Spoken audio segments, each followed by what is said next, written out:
and he joins us now via the magic of Zoom. Hello, Jens. How are you? I'm good. How are you? How you doing? Oh man, I'm so happy for you. From that same spot where you were doing the streaming on Saturday, you're like a legit streamer gamer guy in your chair with your camera, with your microphone. This is top-notch stuff. I love it. You go on. It's Twitch. Well, Twitch, man. So I do everything on Twitch. So I run the UFC Twitch page. And like, I'll be on at 6 p.m. Eastern today, recapping the fights and having a conversation. We usually interview and stuff like that. So yeah, I've become like an online analyst for the UFC. So it's been really cool. How did this happen? Freak chance. You know, it was Sean. I call him AK Snoo. He's my producer, and he's like, I was just kind of, what am I doing with myself? And I've always loved talking. He goes, you gotta stream. You should jump on Twitch. You love gaming. You're big on it. You love streaming and stuff like that. Let's get you on Twitch. I'm like, really?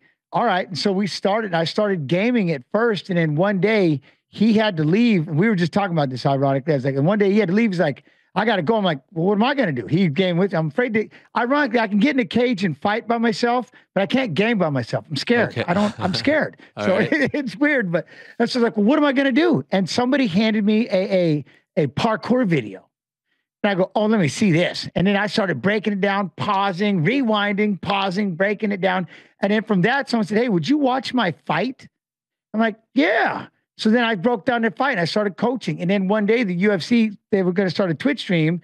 UFC Mod 2 reaches out and says, hey, would you want to try out? And I go, for what? For the Twitch stream. It's like, for the UFC? Like, yeah, we watch everything from Fight Pass. I was like, oh, yes, I will. And so they're like, one of the things they asked Sean was, how many fights can he watch in an hour? And like, oh, I don't know why. He's like, well, is he got to just burn through them and go one after another? They're like, oh, no, just watch what happens.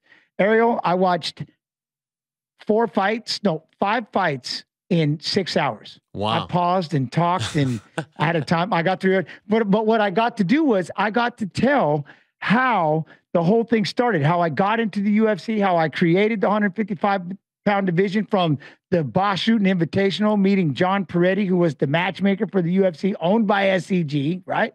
And they're like, you got to come back and do this again. I was fighting at 170, no time limit. And they said, hey, we want to start this 155-pound division and we want you to do it. And I'm like, well, I want to do it. Let's go. And that's literally how I got into the UFC fighting. Man, I don't even like saying the number. It sounds so old, but UFC 22. It's amazing. And so I did our first fight, me and Alfonso Alcaraz. We fought for the first time and it was still under the 170-pound banner. And then they're like, now we made it into the 155-pound division after that. And they called it bantamweight at first. And then later on, they switched it to lightweight. But at first it was bantamweight. My first title, ironically, was bantamweight. And then it was switched to being the lightweight division. Okay, so Saturday's moment, the announcement, all that stuff, the clip has gone viral. Everyone's seen it. It's incredible stuff. You had no idea, no inkling, no hint, no nothing that this was going to be announced, that you were going in. You had no clue. None. And in fact, it's ironic. This is the wildest thing. One, Sean was messing, AK Snoo was messing with me. And I didn't get it. But what had happened before that was that, that Where Are They Now? The UFC does that Fight Pass and stuff to Where Are They Now? They had called a month ago. And the few times back in the day they had asked, pardon my language, I'm like, no, I ain't doing this. And like, why? I go, because I don't like where I'm at right now. I don't like what I'm doing. I'm not where I want to be in life. I don't want to do this. Well, this time they called, and because, like I said, I'm having so much fun on Twitch doing the UFC stream. I'm back. I'm okay with being retired. I love, I'm analyzing, breaking down fights. I feel relevant. People are giving me their time. I'm loving talking with everybody in chat. I was like, you know what? I'll do it. Yeah, I'm in a good place. I love where I'm at in life. Yeah, I will do this. Where Are They Now? So now we fast forward 3 weeks, and Sean's like, all right, well, here's what they're going to want to do. You're going to be doing your watch along. I had TSM Viss and Mike Davis were my guests on this watch along.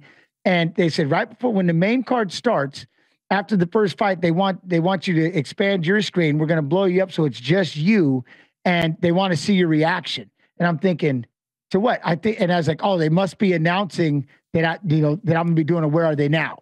So it didn't even dawn on me. And then Sean's like, all right, see, I'm wearing the big game hat. This is my son's wrestling team, Gogi and Big Game. And he's like, you got to wear a UFC hat. The sponsors want you to wear a UFC hat. I was like, what? So I grabbed I've got the UFC world champion hat, Yes, right? yes. So I was like, all right, fine. So I threw that thing on and he's like, all right. And I'm like, anything else? And he's like, nope, that's what they want right there. You're good to go. And so just be ready. And so I'm sitting there and I'm thinking, I'm watching Jose Aldo. I was like, you know, I think they did something where they showed how Jose Aldo got it. I was like, all right, so maybe that's okay. Maybe they want me to react to that. And then all of a sudden I seen, and before that happened, my wife hits me with the text. By the way, your son Carson has to film you. His school wants to film you while you do, and since he'd already interviewed me once about fighting and stuff, I figured he's in junior high, so one of his teachers he had to interview like what daddy does for work or something. So he's like, can I film you? It's like, all right. So I've literally got him sitting right there in a stool, just kind of filming me streaming. I'm like, you can come a little closer, do this right here. So that was all set up. My wife got brought into it, you know, and then all of a sudden it started. And I was like, and again, you know, my language was like, shut the fuck up. You got to be kidding me. And I was just stunned. I mean, Ariel, I had no idea. I had let it go. You know, and I love and appreciate all of you for again, bringing my name and trying and keeping it relevant and bringing it up, you know, every year this would happen. And I was always in the firm belief, if you have to sell it yourself, you don't deserve it. So that's why I never retweeted or never joined in on it. You know, it's like, I just was like, I was okay. I was in a place that I was okay in life, because otherwise I'd have never said yes to that. Where are they now? So I was like, well, this will be, you know what? Hey, at least they can find out what I'm doing. It'll help me promote the UFC Twitch stream. Yeah, I'll do it. But you know, so I was in a good place, but I never, ever, ever expected what was about to happen right there. It was incredible. And I'm so happy they did it the way in which they did it. Could you even describe? I mean, we saw it, but like internally. And then, you know, the amazing thing was I went on the stream afterwards and it's like, man, kudos to you. You had to keep going. There was like more stuff to do. Yeah, you know what I mean? So hard. Oh my God, I can't even imagine. But could you describe what it felt like to finally see that package and to see it finally come to fruition? Like, what did that feel like? It busted me up and to look at my son, you know, was it. And it's ironic. I shot back to a moment when there was a time my dad had beaten me really bad. And I was just in tears. And I remember I was like, you know, one day I was thinking to myself, just crying in bed, you know, one day, man, when I have a son, I'm never going to treat him like this. He'll never know what this is like. He'll never know what pain is like. He'll never know what it's like to be afraid of his father, to run when he sees him at home. And then all of a sudden there's my son. And it just started hitting me. I'm like, you know, the tears are swelling up in my eyes right now. I was like, I hope he's, you know, and I got to ask him, I said, man, I hope you're proud of your dad, because I wasn't proud of mine. And I hope you're proud of your father. And yeah, it was huge. And I got to talk to Rick Maxon here just a minute ago, and he took me to all my wrestling tournaments. Him and James Pryor, they're like, they did what my father should have done for me. They took me to wrestling. James is the one who filmed everything. He's the reason why I even got into fighting and why I wanted to do this. But Rick, I got to talk to him. I was like, you know, it was just, to sit there and go through all this, I owe you so much. And I always wanted to give them this. This was that moment. If it wasn't for them, I would have never gone down this life. I would have never been this person. I want you to be proud of me. And then again, here's my son. I'm like, I just want you to be proud of me. But I went back to them. It was like, I'm so thank you so much for what you did. I mean, it's a lot. Bigger than the world title. This is everything to me. And I got to call these two people I've been waiting for 10, 15 years to just tell them, thank you. Thank you for what you did. And I probably could have done it, Ariel, just for what I achieved in fighting. Right. But to me, something like this was, you know, because this has been lingering for so long. I was like, you know, it got in my head so many years ago, man, the day I get in the Hall of Fame, it's dedicated to them. It's dedicated to these two because of what they did for me at such a young age and what they gave to me. And I knew what I wanted to do in life. And yeah, it was a lot, man. This whole thing, it's exactly like winning the world title, because I still don't believe it. It still hasn't really sunk in. you know? You just said something pretty powerful. You said this is bigger than the world title for you. Why did this mean so much to you? Because it allows me, it's the ending, I guess. It's something that the world champions can come and go, but the Hall of Fame, man, you get forever. You know what I mean? They'll always look at me as a champion and the first ever UFC, lightweight world champion, the Godfather, I say. But this is, Anik said it best, the immortality. And I think it's just something to be able to hand that to my son, my daughter Hayden, and my daughter Madeline. It's like, I just want you to be proud of me. And it's just, I had so many regrets, woulda, shoulda, couldas in my career, moments where if I could have just, at the end, the losing streak and stuff. And I just I never knew if this would happen. And it means everything to me because this is such a rare moment. And it's been building up, every year. You should be in it. You should be in it. And it's every year this doing it. It's like, this means, this is unbelievable. I'm stunned, but to me, this is bigger because I guess the timing of everything, the timing and where it's at, it's perfect. Do you have any idea why it took so long? Any explanation? To be honest, I'm glad that it did, to be honest. I'm glad that it did because this is perfect. And like I said, the reason why I keep going back to this one moment, which is where are they now? Literally even 2-3 years ago, no, I'd have told you, fuck no, I'm not doing this. No, I want nothing to do with it. I've said it to him. I'm not where I want to be in life. I'm not happy with where I am in life. And so I don't think I would have appreciated it. But right now, because I said yes to that, where are they now? That was like a huge statement. I keep replaying this over in my head, like winning the world title. And it's like if I could push myself out of my body and look down at me, it's like you're right where you want to be. This is the perfect time for you because you're right where you want to be. You know what I mean? That makes sense. So what is the difference between the man I'm talking to today and the man from 3 years ago? Like, why are you so much happier? Why are you in that right spot? What's the big difference, if not multiple differences? That UFC Twitch stream? That changed everything. Twitch, it changed everything for me. It gave me worth. It gave me value. But what it gave me more than anything else was the ability. I'm known as the pause king because I'll sit there and I'll pause and I'll talk to chat. People giving me their time. The single greatest gift on the planet, time. Money can't buy it. We always wish we had more. And the fact that they'll be in there giving me their time, taking that relevance. You know what I mean? You know how back in the day, people would wait in line just to meet you. I would stand there until the last person left. I would never say no to an autograph, never say no to a picture, ever. And the fact that people will come into this chat just to sit there and talk to me on the stream, I was like, this is unreal. So I finally was happy where I was at in life, and I didn't need fighting anymore. I had finally moved on from fighting, you know what I'm saying? And I found a place where I could be relevant, and I felt my worth, and I felt my value. And that's not to say, obviously, with my family and stuff, obviously I love them, but just on a personal scale, to find that worth and value was everything to me. And then now here I am watching fights. 3 years ago, you couldn't get me near a fight. I was big and bulbous, and I wanted nothing to do with fighting. I was so pissed off at fighting, you couldn't get me to watch it. So now I'm analyzing, breaking it down, having an opinion, doing watch-alongs, doing interviews. It's, that UFC Twitch stream, like I said, it saved me. And then, of course, I have my own stream, Jens Pulver, but I've spent so much time doing this. But just having those streams, it was something I needed. And I owe Sean, a.k.a. Snoo, everything in the world, because it was his idea to do this. And I found that passion, Ariel. I found what I love, and it relieved so many holes, you know what I'm saying, that it filled so many holes that were in my life. What were you doing before? Like, what, if anything, was occupying your time, giving you any type of enjoyment? Being a dad.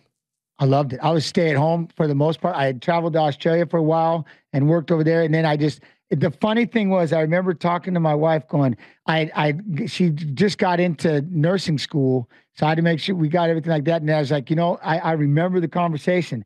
I said, it's your turn. I go, I'm done with this roller coaster, this fight life that we've been on and everything that we've been doing. I was like, it's your turn. Yeah. You just graduated. You know what I mean? You're going to work at the hospital, working in the ICU. I was like, it's your turn. You've sacrificed enough for me. You've sat around and watched me do enough. I go, it's my turn to be home. I go, you allow me to stay home. I go, I just want to be home with my kids. I just want to be around them, and I just need some time. If you just give me 6 months, let me just kind of figure out where I want to be in life, and then I promise you, you know, what I mean, I'll find that next step, and next, you know, like I said, Sean said you need to stream.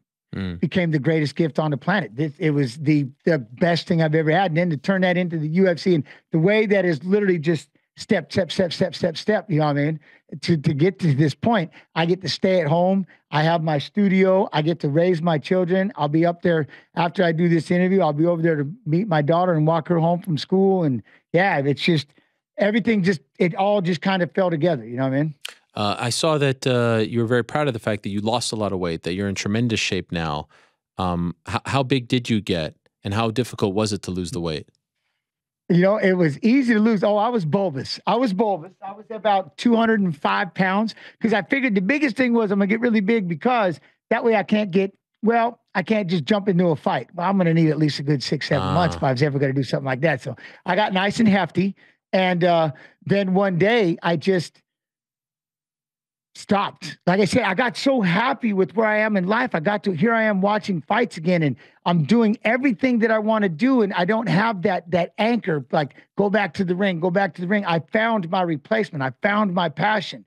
You know what I'm saying? And I love what I'm doing. And it's like, now I'm back to lifting and I'm in great shape. I got down to 155 pounds, and then I'm putting muscle back on, and I'm probably about 172, just yoked, but that's just, you know, but and I'm okay with doing that. And I'm not like, oh, I can still fight. You know what I'm saying? Yeah. That's what I was afraid of. So I found I'm good. So now I'm just doing it to be healthy. But yeah, I lost 45 pounds. I started that intermittent fasting, and it just changed my life. Have you talked to anyone since Saturday and gotten a reason why now? Why are they doing this now? Why did they finally decide to do this for this particular Hall of Fame class? Never asked. Because it's perfect to me. It's I don't know if I'd ever appreciated it up to this point. I don't, but right now I love it. It's perfect. And it's funny because the more I'm still in shock. I'm still sitting here even 2 days later, and I'm still, it's like when I won the title and I woke up in the middle of the night and I'm like, oh my, it was a dream. This didn't happen. And there it was next to me, the belt. I'm like, because I slept with it, you know, the first day, of course. And I was like, you know, I was like, if this really happened, I really did this. And it's just starting to sink in now. And, you know, like I said, calling the two people I wanted to call and make sure they understood. And of course, Brian Butler, I love that man more than life itself. I love my manager. He's amazing. So we just keep going back and forth. Like I keep saying, I can't believe this happened.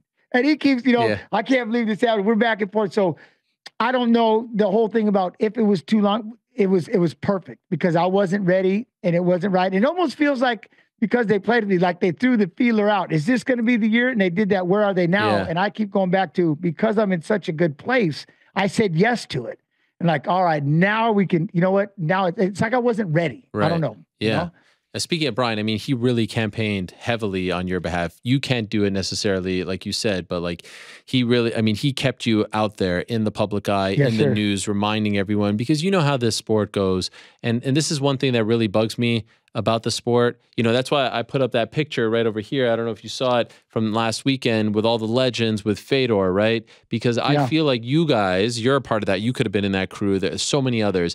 I feel like one thing about MMA that kind of bums me out is that we don't talk about you guys enough. We don't remember. We don't honor you guys enough. I feel like it's all about the next event, and those guys deserve attention. But without you and these dudes, Renzo Gracie, Royce Gracie, Rampage, Matt Hughes, Couture, Frank Shamrock, there is no MMA. There is no, I don't have a job. I'm like, none of us even know who Alex Volkanovski is, right? So I wish that was done more. I wish you guys were honored more. And I don't necessarily want you to even piggyback off that because that would seem like you're, you know, patting yourself on the back. But there is something about MMA that I feel like we need to do more to remember you guys and to honor you guys and to thank you guys. And that's why Saturday meant so much to fans like myself, a bit of the older fans, because I grew up. I remember when you fought BJ the first time. I was watching it. Kauna, I was watching it, you know. Tough 5 is the best season of Tough ever, in my opinion, because of you and BJ. And so, like, it just was a reminder, like, fuck, man, this sport and the history of the sport is so important, and we need more moments like the one that we saw on Saturday. It means a lot. And that's, you know, I think the biggest thing too is, but then at the same token, you can only dwell so much. You know what I mean? And then you have to move on. You have to move forward, and we have to do it. And the sport moves forward. The sport moves on, and everybody. And that's one thing I have really gotten into this role now. And, you know, is I look at these fighters and you start to see these ones. They were youngsters when I was fighting. I still remember going, that kid right down there, I want nothing to do with him. They were talking about Jose Aldo. I'm like, I want to be retired when that man gets up to this level. I'll be gone. I'll be good and gone, you know? And so you think about, and now I get to see what they're doing. And the cool part is, I'm like, you know, because I've already been through it, I'm okay on this side. And now it's time to create something that I don't have to walk away from, that I can't be too old. And if I am too old to talk and have an opinion and enjoy myself, obviously I'm senile enough that I probably ain't thinking about too much. You know what I mean? So I always tell everybody, you know, finding your passion, find what you love. And, you know, hopefully the youngsters, that's what I love about this Twitch stream, especially on Twitch, because it's a lot of youngsters. It's a gaming platform, and there's a lot of youngsters. And we always tell people when we're watching fights from Fight Pass, right? Like today we'll probably watch an old fight night. And on Fridays, we watch fights of fighters fighting in Saturday's fights. And even though you know the result, we have this thing called no spoilers. Why? Because somebody in the chat will be watching this thing for the first time. And that's why we don't spoil. We've seen this fight 1,000 times. No, but somebody is going to see it for the first time. And then we get to do, you know what I'm saying? That gives me a platform to go back. It's funny how you said The Ultimate Fighter 5. Every Tuesday I started something. We call it Tough Tuesday. We watch The Ultimate Fighter, 6 p.m. Eastern. We're on season 8. I forgot all about Junie Browning until we've already watched season 5. You know what I'm saying? We started from season 1. And I'm going to watch every single season of Tough every Tuesday. It's pretty amazing. And now I'm taking these new people, and I guess so it's kind of our job as well. And we don't have to sell it, so to speak, but where are the older fighters and what are they doing? And where are, you know what I mean? And how are you staying relevant by, are you pushing each other? Nobody wants to be the guy that's like, you're wearing the same jacket and like, you remember when you did this? And you're stuck in the same one war story. But there is a time where you can be relevant in today's world, and it allows you to keep grabbing, you know what I mean? Grab some things from the old backpack, grabbing some things from the old past and share it. And that's the platform that I found. And that's why I found my passion. I found what I love more than anything else in the world. And the fact that I'm doing it on the UFC Twitch stream, it was, like I said here, it was made for me. Taylor, 100% made for me. What advice, if any, could you give to a fellow retired fighter who doesn't have a Twitch stream, who doesn't have this outlet, who is feeling like, what do I got? The music stopped. I have nothing. I was once on top of the world. People were paying to watch me fight, to meet me, to take pictures. And now I'm depressed, sad. I'm missing it. Like, how do you find that Twitch stream? What is the best piece of advice? You have to find your passion. What did you want to do in life? Because there was a time, especially when you were older, I worked at I got my job straight out of Boise State University. I was working at a high school. I was a resource officer. I was going to be the head wrestling coach. I wanted to work with kids. You know what I mean? I always wanted to be a public speaker. What do you want? And this is what I tell anybody when they retire. Please find your passion. What were you passionate about? Fighting was not 24/7. Fighting was not something that you just wanted to do. You know what I'm saying? What are you passionate about? And go find that. That's the one thing that I was able to kill 3 birds, 1 stone, so to speak, by having this Twitch stream, because I wanted to speak. I wanted to be able to, you know what I mean? I love the fan interaction. I love, quote unquote, coaching. I love, everybody asks, when are you going to start coaching fighters? I go, I coach all of you. I hit the pause button. I teach moves. I mean, find what you love to do. There's got to be more than just going out there and getting into that cage or that ring and fighting. What did you love to do? Now is the time to do it. You know what I mean? Spend it. You got to get out of that cycle of, this is it. I've just hit this roadblock. What am I going to do for the next 50, 60 years of my life? What do you mean? Go do what you love. You know what I'm saying? Go find your passion, whatever that might be. Did you ever want to be a fisherman? Did you want to be, what did you want to do in life? And go do it. Because here's the beautiful thing. It's accessible to your phone. You can see and reach everything. You can learn everything. You know what I mean? Jesse Itzler always tell me, spend 90 minutes a day working on, you know what I mean, on something new. And before you know it, in 2 years, you can be an expert. And, it's one of those. So that's what I would tell anybody when they're my age is go find what you love. What do you love doing? And what is stopping you now? Pity, you know what I mean? Self-loathing. What is keeping you from doing it? Should be nothing. Go out there and do it. Especially us old school fighters. When we were told you got to be an idiot to even get into this sport, especially me. They don't even have 170 is as small as they go. It's not even legal in 3 states. You're about to quit your job. I'm about to quit my job at the high school as a head wrestling coach and give up all that security to go do what? Fight in this UFC that's legal in 3 states, kept alive on the internet by the underground forum. And that's what you want to do? My mother about shit.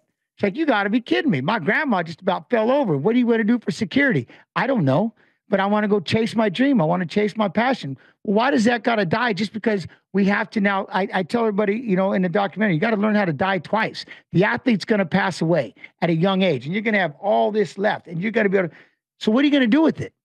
Just rot? You know what I mean? Go to waste? What do you do with it? Go find what you love to do. There's got to be something else. And if you don't know what that is, we got a thing called the internet. I don't know. I don't think we're that old, but we all should know the internet, but, and just start searching. Find what you want to do in life and go chase your passions, just like you did when you chased them in that cage. Golly, I feel like you should be a motivational speaker. Have you ever thought of that? You're tremendous. Yes. Well, yes.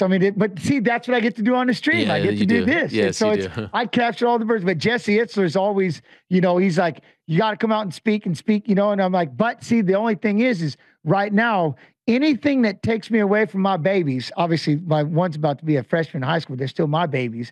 Anybody takes me away from them, I'm kind of like, no, can't do. My manager, Brian Butler, like I said, I love you to death. He's always trying to get me to go out there and, and I'm like, nope. That's why, this stream has given me everything that I need. And it allows me to stay at home, be with my children. And then, like I said, it put me in the right place. And this Hall of Fame induction is literally at the right time. Oh, I love it. Can I ask you, I'll just keep you for a couple more minutes. Thank you so much for this. This was a lot of fun. I'll hang with you all day. Okay, I appreciate it. You mentioned regrets. What is the biggest one? Here's the funny thing about that. I had some, and this is what I tell people all the time. Along the way, I had a lot of depression. I had a lot of regrets. I should have quit at this time. I should have done this. I should have. You know what I mean? But the reality is, I tell everybody on the stream now, you got to, somewhere along the line, you got to learn how to be your own best friend first. You got to start saying good things to yourself, just like getting out and running. It's not easy when you first start working out. You got to one step at a time and you build, right? 21 days to create a habit. Start saying good things to yourself. Learn how to be your own best friend. If somebody says something negative to one of my friends or my family, I'll hurt you so bad it'll make you, make your head spin. But why can I say so many bad things to myself? Why is it okay that I say all this pungent shit to me? It's not. You have to learn how to be your own best friend first. And when I said that is, I get back to this situation, this moment, which is, if I wouldn't have said yes to this, where are they now? Like I said, I would have this work. But because I said yes to where is it now, I'm in a position where if any one thing in my life would have changed, I wouldn't be sitting right here, right now, talking to you. I wouldn't be accepting this Hall of Fame induction. I wouldn't be working for the Hall of Fame. I use this story all the time, which is when I lost to BJ Penn after the Ultimate Fighter. That was crushing. I was destroyed.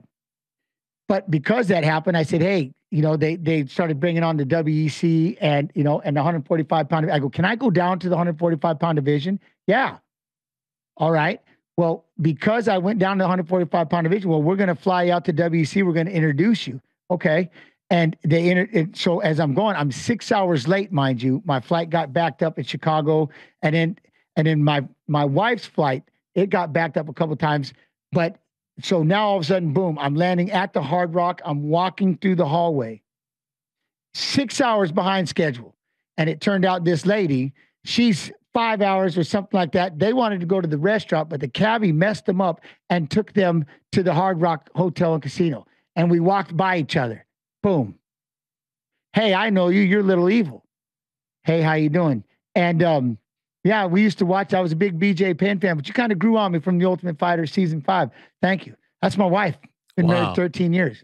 So if any one thing in my life would have changed up to that moment, even that loss, which at the time I thought was the worst thing that could have happened, I wouldn't have been dropping down to 145. I wouldn't have been on that plane that was delayed. I wouldn't have been walking through that casino. I wouldn't have met what turned out to be the woman of my dreams and been married now for 13 years. My kids wouldn't be here. And so my point is, if you can just learn how to love yourself and where you're at right now, you have no regrets. You have moments, you have bumps, and everything had a reason. And if any one thing would have changed, I wouldn't be here right now sitting with you. Wow. That is lovely stuff. So I let go. No regrets. You know what I mean? No regrets. I appreciate that. And I see on your Instagram, because he comments a bunch, you and BJ are cool.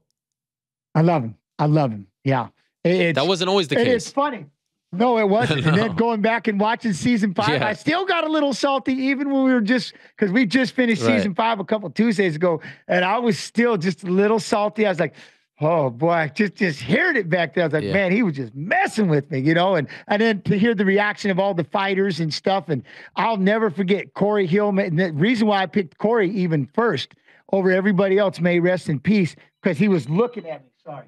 He was looking at me and he was looking at me going, I got you. We got this. Because I was going to get up and leave. When BJ said, if you want nothing to do with Jens Pulver, you want to be on my team, have nothing to do with Jens Pulver, I figured everybody was going to raise their hand. Because I've always had anxiety, man, Ariel. I'm always thinking the worst, you know what I mean, at that time. And I figured everybody just raised their hand. I was going to pack up my shit and get out of here. I'm done. I'm gone. But Corey Hill kept looking at me going, you and me. And I'm looking at him going, all right, even if it's just you, I'll coach your ass to the finals right here. And he kept me in it, you know what I mean? But so even when I went back and we watched it here recently, I was like, I still had that moment. But no, I love BJ, man. I love that man. It's, you know, I wish I could spend more time with him, you know, and that's one thing. I love all of them. Like I've done watch alongs on the Twitch stream with Cub. I love Cub, man. I love everybody. All that is, that's just the fighting world and what we had, you know, and it's, but no, it was legit. Yeah, me and BJ there for a minute. It was, man, it was legit. You going down to WEC, the 145 thing and all that with Cub, like that was amazing. What a time that was in the sport. And again, I'm so happy that you're getting, you know, this attention and the spotlight. And I love what you're doing. By the way, what is the Twitch? What is the address? Twitch TV/UFC. Twitch TV/UFC. I'll be on here. I'll be on tonight, 6 p.m. Eastern. Tuesday, 6 p.m. Eastern, we have Tough Tuesday. If it's a pay-per-view week, we'll do Wednesday. We watch undercard fights of fighters fighting and Saturday's pay-per-view fights. Dang. Friday, 6 p.m. I know I came up with that one. Friday, it's the way I can prove I'm not punchy, Ariel. No, That's why it's good. It's good. It's a lot of stuff. Right? So I know, right? So Fridays, 6 p.m. Eastern, we watch fights of fighters fighting and Saturday's fights. Saturday, if it's not a pay-per-view, it's just me doing a watch along with chat. And if it is a pay-per-view, we'll have guests. Like I said, we just had TSM Vis, a massive gamer from Twitch, and Mike Davis. So, and then, like I said, we'll have interviews, but I think today, because everybody's still flying back over, you know, and stuff like that, we'll probably just interview me, I guess. I mean, you're in the news. Interview. You're the biggest get. You're the biggest get. People want to hear from you. So that's a good spot 100%. To be. Have you allowed yourself to think of what July will feel like up there giving the speech? Have you even gone there yet or not quite? Not yet. I know MMA Junkie, they were talking about goes in there. They're saying like you can have a presenter. Yeah. Like, you get a presenter. Yeah. And you can pick a presenter. I was like, oh, it's Brian Butler. You know what I mean? I'm having so much fun with everything right now. You know, it's just, everybody's doing the whole Jerry Maguire, you know, and we're chasing after. I'm like, I'm like, where's Butler? Where's Butler? All the little things. I'm like, where is he? You know, I mean, I love that man and Sucker Punch forever. So I'm just still in the moment. I'm ready. I just can't wait to start the stream in a couple hours and just talk to everybody there. And like I said, it's after talking to James prior, which I've waited a long time for that one. That was so big. After finally getting to talk to him and thank him and be able to talk to Rick Maxon and thank him, I just, you know, everything's just kind of surreal. I think it'll hit. I don't know when, but I think it'll hit at some point. It's a beautiful thing. And I hope you realize that while you are so happy to get this honor, you are giving that Hall of Fame credibility. Without people like you in it, as I've said, that Hall of Fame didn't mean much to me. And there are still some others that I would like to see in there. But you are now giving them credibility. It's not so much that they're giving your career credibility. You are, because of who you are and because of what you accomplished. So you deserve all that praise and more.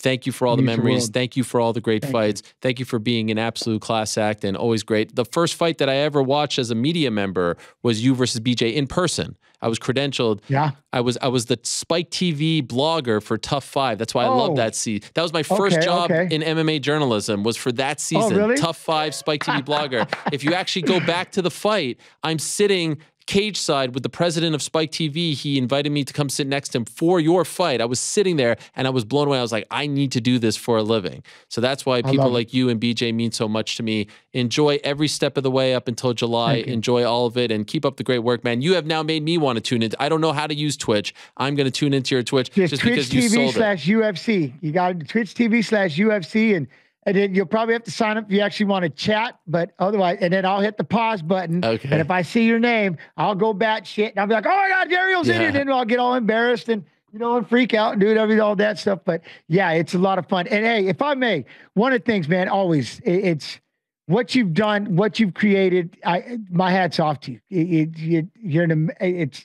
It's humbling just to be able to have the time to sit here and speak with you. And I know how hard you worked. I know what you've done. You know what I'm saying? There was a time I was nervous back in the day. I'm like, well, I don't know if I want to talk to him. He might get me fired up. He might try to push my buttons. But I love you, man. I love your work. I love what you've done. But above everything, you and everybody out there, all I can say is thank you so much. Every time you all said Jens Pulver should be in the Hall of Fame, I heard it. And as much as I wanted to retweet it, as much as I wanted to share it, it meant the world. And to you, Brian Butler, I love you. I appreciate you. And what you did, you never let this die. That man is, man. Tidwell and Jerry. Yeah, man. I'm a Tidwell for sure. I love that man. You know what I'm saying? So yeah, it's, I can't wait for July. And like I said, a lot of streams leading up to that. It'll be a lot of fun. Love it. Enjoy it, my friend. Great to talk to you and hope to talk to you again soon. Take care. Congratulations. All right, bye-bye. There he is, Little Evil, Jens Pulver. I mean, how could you not love that?